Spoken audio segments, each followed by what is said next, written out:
السلام علیکم میرے پیارے بہنوں اور بھائیوں، مقصود کو پانے کے لیے صبر کرنا ضروری ہے۔ صبر کے اندر خوف و امید کی حالت چھپی ہوتی ہے۔ اس کی وجہ یہ ہے کہ سارے کام کسی اور جگہ سے ہدایت پاتے ہیں اور خود انسان کسی کام کا نہیں ہوتا۔ اور صبر کا قوام یہ ہے کہ انسان کسی کام کے حاصل ہونے کا خواہاں ہو، لیکن وہ کسی دوسرے وقت میں حاصل ہو۔ جب انسان کی روح دوسرے عالم میں چلی جاتی ہے، تب آدمی کو احساس ہوتا ہے کہ دنیا میں اس قدر تکلفات و تشریفات کرنے کی ضرورت نہیں تھی۔ مولا علی فرماتے ہیں کہ خدا کی قسم ابن ابو طالب کو اس سے زیادہ موت سے انس ہے جتنا انس بچے کو اپنی ماں کے دودھ سے ہوتا ہے۔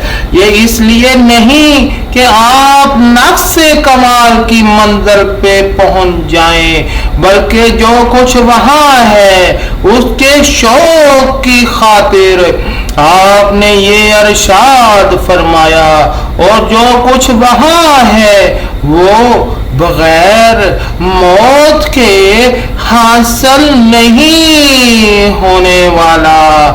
ہمیں اعتقادات و اعمال میں، خواہ ہمارا شخصی عمل ہو یا اجتماعی عمل، نیز اپنی عبادتوں میں رضائے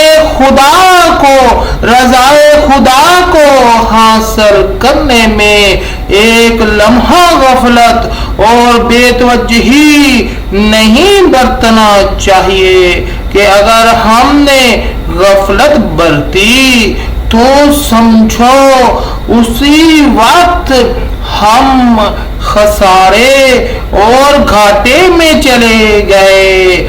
ایک ہمارے دوست نے بزرگ سے سوال کیا، ہمیں رزق و روزی کا زیادہ ہم و غم رہتا ہے۔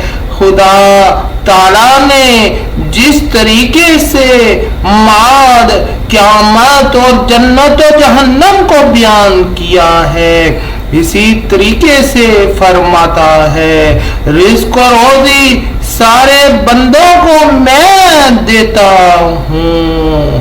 یا اللہ یا اللہ۔ یہ جواب جب بزرگ نے دیا تو میرے دوست نے شکر کیا، یا اللہ تیرا شکر ہے۔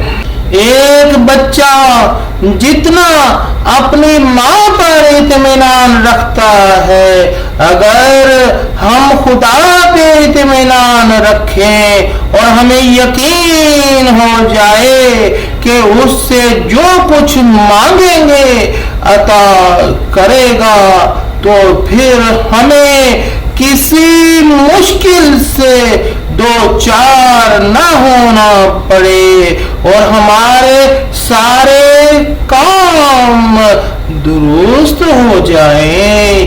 جو کوئی ادراک کرنے والی روح کی طرف توجہ کرے تو اسے نظر آئے گا کہ یہ وہ یہاں کی جنس سے نہیں ہے، بلکہ کسی کام کی انجام دہی اور کسی عمل کی حصول یابی کے لیے وہ چند روز کے لیے یہاں آئی ہے اور پھر واپس چلے جائے گی۔ روح مدرک خود تو ثابت و استوار ہے، لیکن بدن کو متحرک بنائے رکھتی ہے۔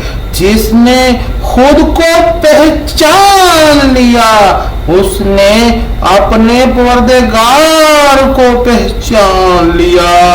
اگر ہم اس بات کو سمجھ لیں کہ سب کچھ خدا ہے تو یہ اقبال و سعادت مندی ہے، اور پھر ہم جو کچھ اس سے مانگیں گے وہ ہو کے رہے گا، اور خدا بندے سے خطاب کرتے ہوئے کہے گا، میرے بندے کی طرف جو کہ بادشاہ زندہ اور قائم و استوار ہے، کیونکہ بندہ جب ادھر رخ کرتا ہے تو ازل اور ابد کو باہم ملا دیتا ہے، اور جب ادھر منہ کرتا ہے تو اپنے پیر کا تلوا بھی نہیں دیکھ پاتا۔